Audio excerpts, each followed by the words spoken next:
My stepdaughters labeled me the extra and demanded to go back to their dad. I did them a favor, packed their stuff, paid the last bills, and dropped them at his door. Now he knows what his past cost. Subscribe to the channel and share your stories in the comments. And now let's get started. My name is Mark. I'm 43, an architect by trade, and the owner of a house on the outskirts of Austin. I designed it myself. Clean lines, open spaces, a backyard that catches the best light in the late afternoon. It was my quiet escape from the world, my long-term investment, and for a while it was also the foundation for something I thought was going to last forever. I met Emma 6 years ago at a charity dinner. I didn't even want to go that night. It had been a long week at the firm, and I was already planning to cancel when a friend of mine bailed last minute and guilt-tripped me into taking his place. The ballroom was loud, the food forgettable, the wine overpriced, but Emma was different. She sat a few seats down, wearing a forest green dress and a look of composed exhaustion. The kind of woman who didn't need anyone, but didn't mind being noticed. She laughed easily, asked good questions, and didn't pretend to be impressed by anything. She told me she was a high school counselor, divorced, raising 2 daughters, Haley and Jess. I remember the moment clearly when she mentioned her girls. Her voice softened just enough to suggest she was used to people pulling back when they heard the word kids. But I didn't. I asked about them. Haley was 15 then, into dance and debate. Jess was 12, quiet and artsy. I told Emma it didn't scare me, and I meant it. We started dating not long after that. Our weekends became dinners at my place, small trips, afternoons at the park when the girls were with their grandparents. Slowly, Emma began letting me into her world. I met the kids after 4 months. It was awkward but manageable. I didn't expect instant connection. I just wanted a chance to show I wasn't going anywhere. Haley was polite, but guarded. Jess barely spoke a word the first time we met. Emma told me not to take it personally, that they were still holding onto some resentment toward their father, Trevor. According to her, he was unreliable at best.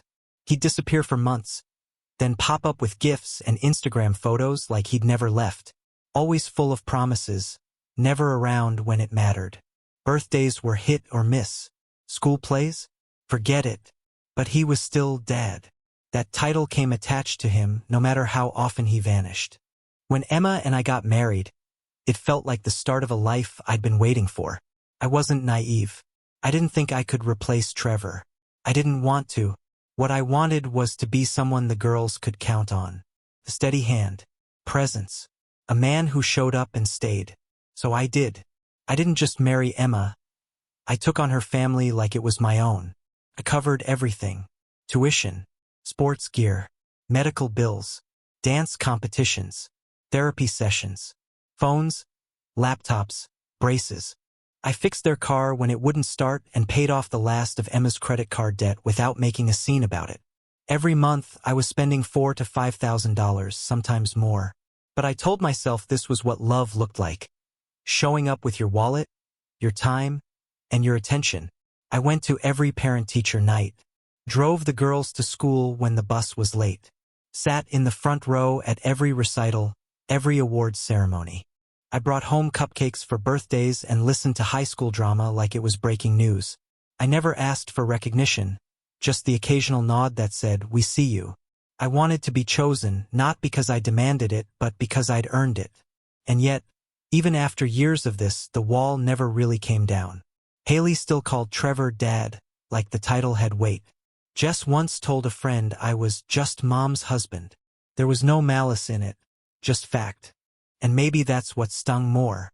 I wasn't being excluded out of anger. I simply didn't matter in the way I thought I did. Still, I kept trying. Holidays were tough. Trevor would show up with a box of gifts, all shiny and shallow, and then disappear before dinner was over. The girls would light up when he walked through the door and sink into silence when he left. Emma pretended not to notice. I never said a word. I just cleaned up the wrapping paper and tried to act like it didn't bother me. The truth? It did. More than I ever let on. There were small things, cracks in the foundation I had built with so much care. Jess once refused to come with me to pick up her art supplies because That's something Dad should do. Haley would ask Emma for gas money even though I was the one paying for the car insurance. One day, I noticed that all of Trevor's photos were still in the living room, but there wasn't a single one of me with the girls. When I pointed it out to Emma, she said I was reading too much into it. Maybe I was. But that's what happens when you're giving your all to people who never asked for it. You start noticing the gaps, the silence, the lack of warmth in places that should feel like home. Emma and I had our share of late-night talks about it. She always told me to be patient, that the girls needed time, that they were teenagers and teenagers are naturally distant. I wanted to believe her. I really did. Because what was the alternative? That I had poured myself into a role I was never invited to fill? That all my efforts were seen as obligation rather than love? No. I held on to the idea that family was something you built, not something you were handed. And if I just kept building one brick at a time, eventually the house would feel like home for all of us. So I built routines, traditions. I made Saturday morning pancakes and Tuesday night movie marathons. I helped with college applications, drove to interviews, proofread essays. I even stayed up late helping Jess finish a model for her science fair because Trevor forgot to order the materials he'd promised. I gave them everything I had, because that's what love does. Or so I thought. But looking back now, I see it more clearly. I wasn't building a family. I was constructing a life around people who didn't want me in the frame. That realization didn't come with a bang. Came in quiet moments. An ignored thank you. A door closed too hard. A cold glance over dinner. You start to feel like a ghost in your own home. Present but never truly seen. And yet I stayed. I stayed because I believed time would change things.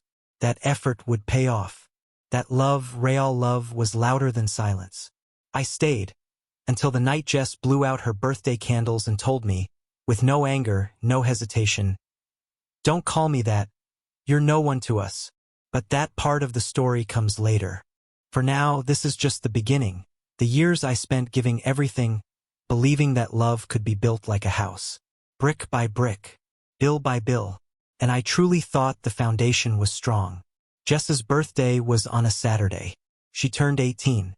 We hosted a dinner at the house.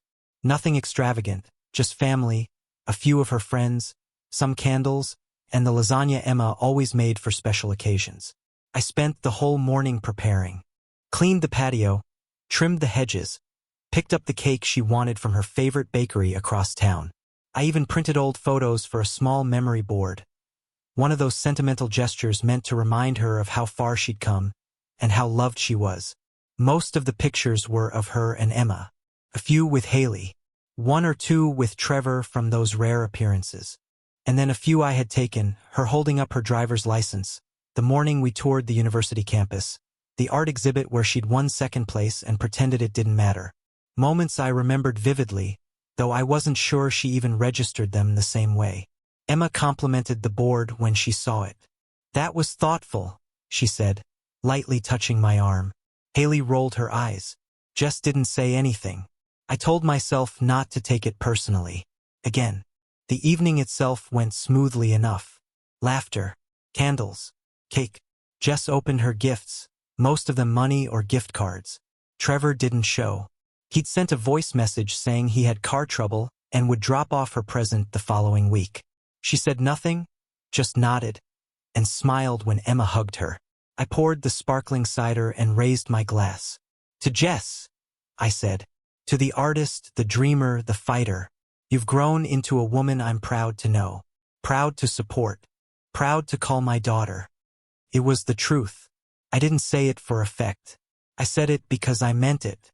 In that moment, I didn't care if Trevor showed up or if I was just the man paying for everything. I felt like her father. I had watched her grow up. Picked up the pieces when others let her down. Stayed when staying wasn't always easy. That word, daughter, didn't feel borrowed. Felt earned. But then she looked at me, really looked at me, and her smile vanished. "Don't call me that," she said quietly, but firmly. "You're not my dad. You're not even family." The silence that followed was suffocating. You could hear forks pause against ceramic. Even the music in the background seemed to dim. "Haley," Never one to miss a cue, added. You're just the guy who lives here. That doesn't make you anything to us. I stood there, glass still half raised, and for a moment I wondered if I'd misheard, if they were joking, but their faces told me otherwise. Emma sighed, not shocked, just tired. Mark, she said, like a parent calming a child. You've always tried too hard to be their dad. Maybe it's time to stop forcing it. That hit harder than both of the girls' comments combined.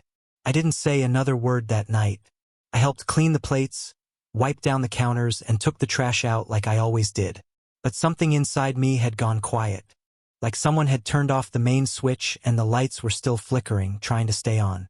Later that night, I lay in bed beside Emma, staring at the ceiling.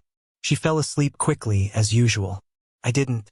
My mind ran through every birthday I'd planned, every ride I gave, every dollar spent without hesitation.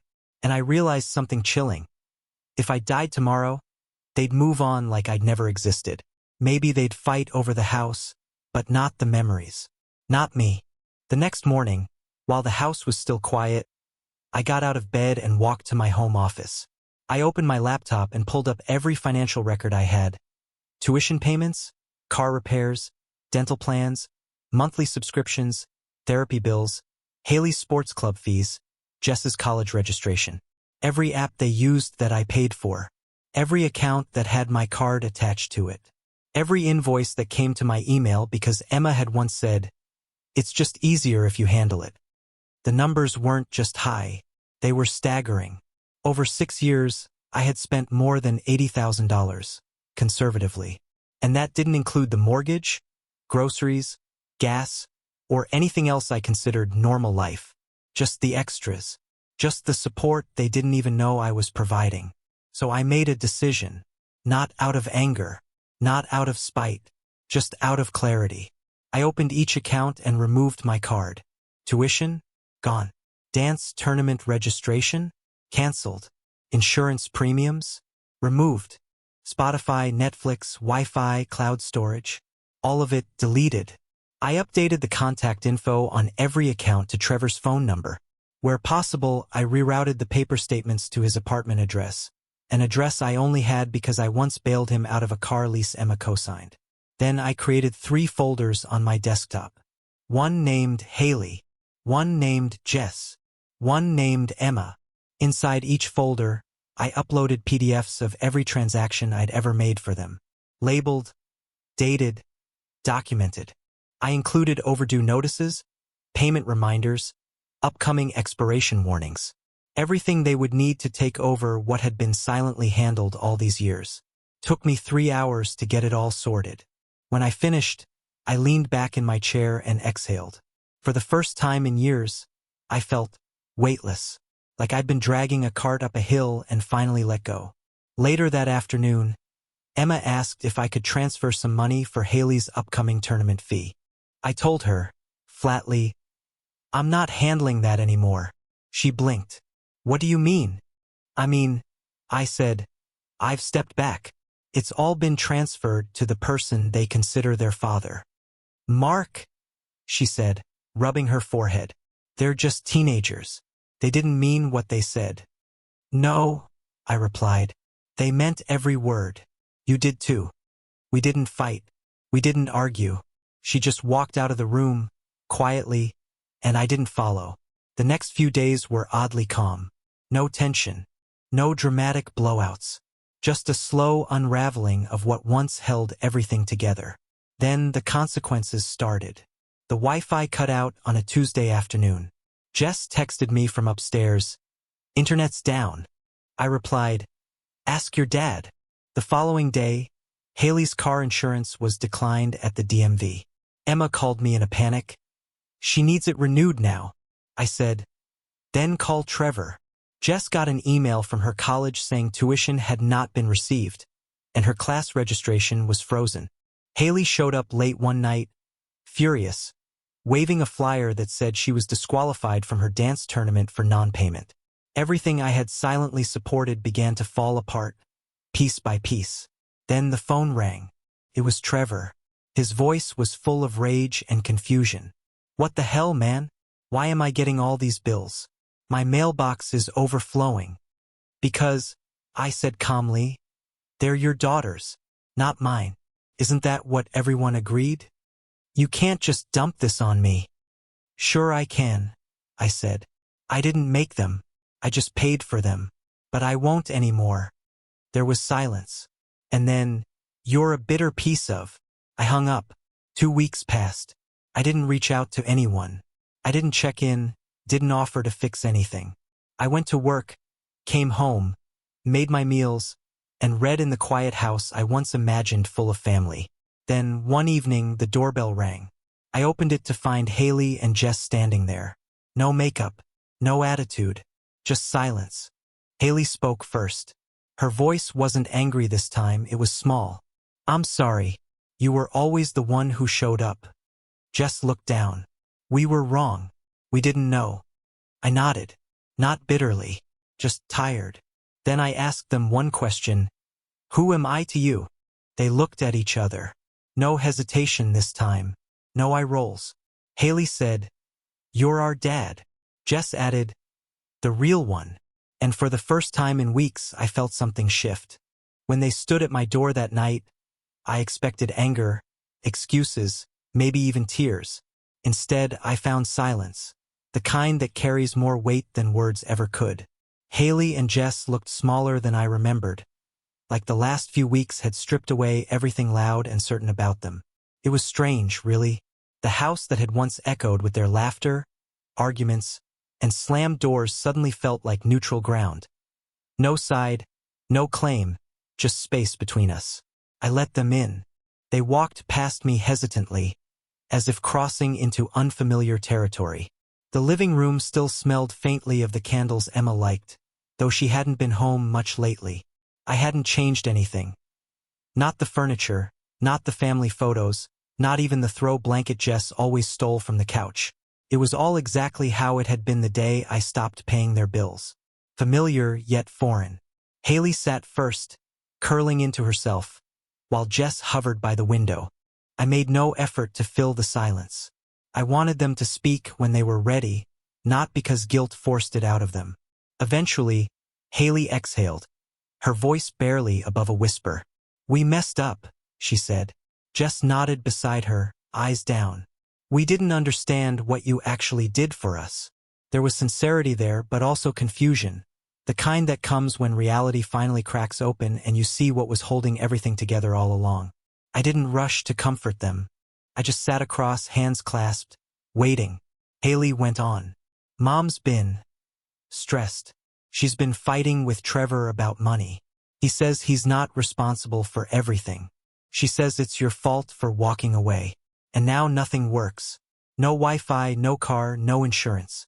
We tried to fix it ourselves, but... She stopped, shaking her head. It's like we don't know how to live without you doing it. That sentence stayed with me.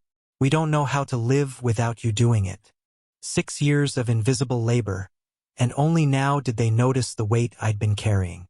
It wasn't joy I felt, it was clarity. Painful, clean clarity. I leaned forward slightly. You'll figure it out, I said quietly. You're smart, independent. You wanted me to stop trying to be your father, so I did. Now you'll see what that means. Jess finally looked up. We didn't mean it like that. Not really. Yes, you did, I said. And that's okay. Words have meaning. They showed me where I stand. Haley's eyes glistened, but she didn't cry. We thought you were just trying to replace Dad. We didn't realize you were the only one actually being one. The irony didn't escape me. Sometimes people have to lose the light to notice it was there. Still, part of me felt uneasy, like I was watching a movie of my own life, scenes playing out from a distance. I had been the constant, the invisible backbone. And now, in the quiet aftermath, everyone was finally realizing what I'd already accepted. Without structure, things fall apart. That night, after they left, I walked through the house alone. Room by room, I saw traces of them. Photo frames, scribbles on sticky notes, a stack of unpaid letters addressed to Trevor sitting on the kitchen counter. It wasn't anger that filled me anymore, just exhaustion. I had tried to be everything. provider, stepfather, mediator, the man who cleaned up everyone else's messes. And when I stopped, I expected collapse. But I didn't expect what came next. 3 days later, Trevor showed up. He didn't knock, just stormed in like he owned the place, still wearing his work uniform from the auto shop. "We need to talk," he barked.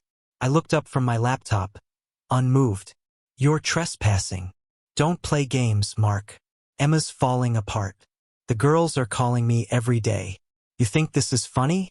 You made your point. You've proved you're petty." Petty. That word stung in a way few others could. I stood slowly. "No, Trevor. What I did was give you what you always claimed to want, responsibility. Congratulations. It's yours now." He scoffed. "You think you're a saint? You think cutting them off makes you noble? You just wanted control." I met his gaze. "No. I wanted respect. And now I finally have both. Control over my own peace and respect for myself." For a long second, neither of us spoke. Then he muttered something under his breath and left, slamming the door hard enough to rattle the frames.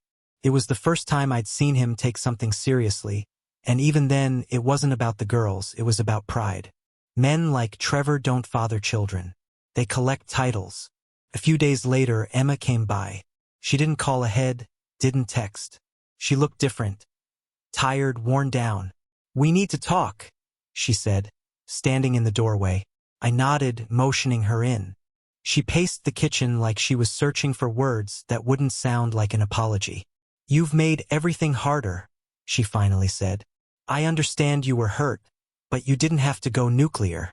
"I didn't," I replied. "I just stopped being invisible." "You think punishing them is justice?" "It's not punishment," I said calmly. "It's reality. You can't raise kids on someone else's effort and pretend it's love." She frowned. "They were teenagers. They said things they didn't mean." I nodded. "And I was a man funding a family that didn't see me. We all said things we meant. I just acted on mine." Emma looked at me for a long time, then sighed. "They still love you, you know, even if they didn't show it." "Love without respect isn't love," I said. "It's dependency." She didn't argue. Instead, she walked around the kitchen, touching the counter like she was feeling the last bit of something slipping away. "I miss when things were simple," she whispered. "They were never simple," I said. "You just didn't have to look at the cost." That night, after she left, I couldn't sleep. I sat on the porch, staring at the dark road leading away from the house. The air was thick with humidity, the kind that clings to your skin. I thought about everything I'd done, every late payment I caught, every hidden sacrifice. I had given years of my life trying to earn a place that was never truly mine. And for the first time, I didn't feel bitter about it. I just felt done. Days turned into weeks. Life stabilized in a strange, quiet rhythm. I paid my bills, worked my projects, and didn't look for updates. The house felt emptier, but lighter too. Peace has a sound. It's not silence. It's the absence of expectation. Then, unexpectedly, I got a letter. Handwritten. The return address was Jess's university. Inside was a short note. "We got our scholarships sorted. I'm working part-time now. Haley's dancing again. Mom's trying to fix things. I know we hurt you, but I want you to know you changed us. Not because you paid for everything, but because you left. I finally understand the difference between having a dad and having someone who just shows up." I sat there, letter in hand, and felt something loosen in my chest. Maybe this was what healing looked like, not reconciliation but recognition. I didn't respond right away. I folded the letter neatly, placed it on my desk, and stared out the window at the fading sunset. The house was still but not empty anymore. It carried memory, weight, proof that what I'd built hadn't been wasted. It had simply outgrown me. They learned, and so did I. A few months passed before I saw them again. The letter from Jess had been the last direct contact. I didn't expect anything more. Life had returned to a quiet rhythm. Work, gym, meals, silence. The kind of silence that's not lonely but earned. Autumn rolled into Austin slowly. The oak trees around the property turned orange, and every morning I'd rake leaves before heading to work. It became a small ritual, something grounding. The house felt calmer, lighter, like it had exhaled the tension it had been holding for years. For the first time since I could remember, it truly belonged to me. I still thought about them, not with resentment, but with a kind of detached gratitude. They had taught me something that no amount of professional success or self-help books ever could. That love without recognition corrodes quietly, like water under paint. You don't notice the damage until one day the surface just peels off, revealing everything underneath. Then one Sunday afternoon, I was sitting on the porch with a cup of coffee when a familiar car pulled into the driveway. It was Emma's SUV. I hadn't seen it there since that last conversation when she accused me of going nuclear. I set the cup down and waited. She stepped out slowly, dressed simply, no makeup this time. There was a small hesitation before she approached, like she wasn't sure she was still welcome. "Hey," she said softly. "Hey." She stood at the bottom of the steps for a while, then finally climbed them and sat across from me. The silence between us wasn't hostile anymore, just heavy with things that didn't need to be said aloud. "I wanted to thank you," she began, her eyes on the ground, "for what you did, for the years before, and even for after." I didn't answer. "I was angry at first," she continued. "I thought you were cruel. But when everything fell apart, when the girls realized how much you handled, it made me look at myself differently. I kept saying you were trying too hard to be their dad. But the truth is, you were the only one actually being one." That sentence hung in the air like a confession neither of us could take back. She went on. "Haley's applying for college. Jess just got a grant for her art program. They're doing better now. They've learned to manage things. I know. They respect you more now than they ever said." I took a slow breath. "I'm glad they're doing well." She nodded. "They talk about you sometimes. Not in that awkward way they used to. It's different now.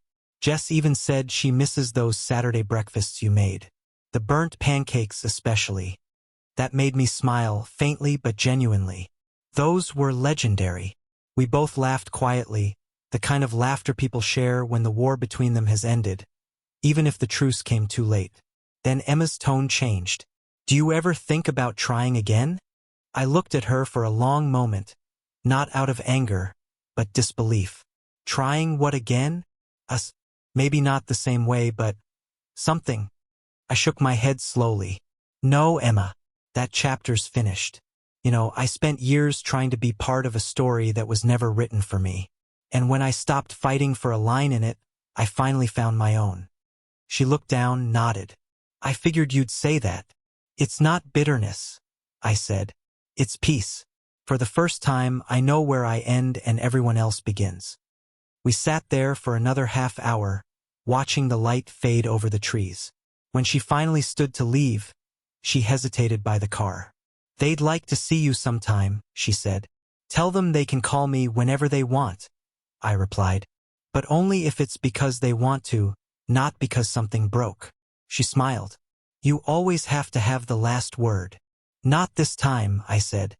When she drove away, the silence returned, softer than before. I went back to my coffee, cold by now, and looked out across the yard. The leaves shifted in the breeze, and for a moment I thought about all the small versions of myself that had lived here. The hopeful stepfather, the silent provider, the ghost in his own home, and now the man who finally understood the cost of giving everything to people who never asked for it.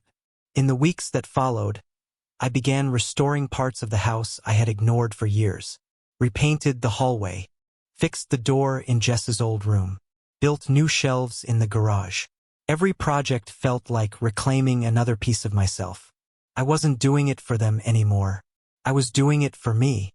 One afternoon, as I was sanding a wooden frame, I found a small note tucked inside a toolbox I hadn't opened since before the fallout.